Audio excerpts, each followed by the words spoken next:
Speak to Paul Kuznecovs now. He runs the Baltic Link recruitment agency in Northampton. He recruits from Eastern Europe and is originally from Latvia. Good afternoon to you, Paul. Hello. Hello. Thank you for joining us in our studio in Abberton Street. Your reaction to this, Theresa May saying that EU citizens will have the right to stay in Britain as long as there's a similar deal in the other EU countries. Well, what can I say? Still early days and negotiations on pulling out of the EU have only begun. But at least we have some information about what's going to happen. But it looks we still have got more questions than answers.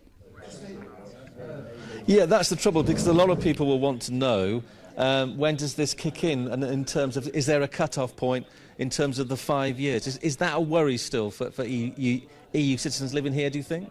Yeah, well, I think the whole thing, what's happening right now, is a big worry for those who came from abroad to work in here, to work and live, yeah. And I think we will find out more, as far as I know, it's on Monday. How do you feel as well, Theresa May seems to be holding EU citizens here as a bargaining chip, saying, well, you know, it's almost like a game of poker, you know, people can stay here as long as Brits, the millions of Brits, for example, can stay in Spain, for example. How do you feel about that, someone who comes from Latvia? Well, I feel it's totally unnecessary, everything what's happening right now. You do? Why is that? Yeah, because I think it could be detrimental to the economy as a whole.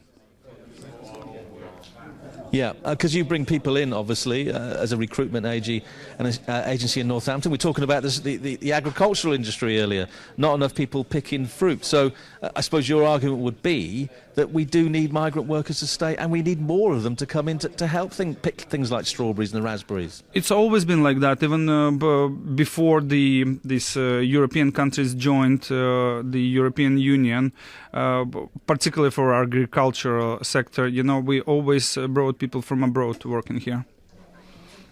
OK, and just finally, if you could speak to Theresa May, she was in the studio this afternoon, what would you like to say to her about this issue? Why is it important that EU citizens are allowed to stay in the UK indefinitely? Yeah, well, there are 4 important things which make us a success as a nation. Free movement of labour, of services, of goods and finances. So let's not put any obstacles on our way to success. Thank you very much for coming into the studio. Much appreciated. Paul Kuznecovs, he runs the Baltic Link recruitment agency.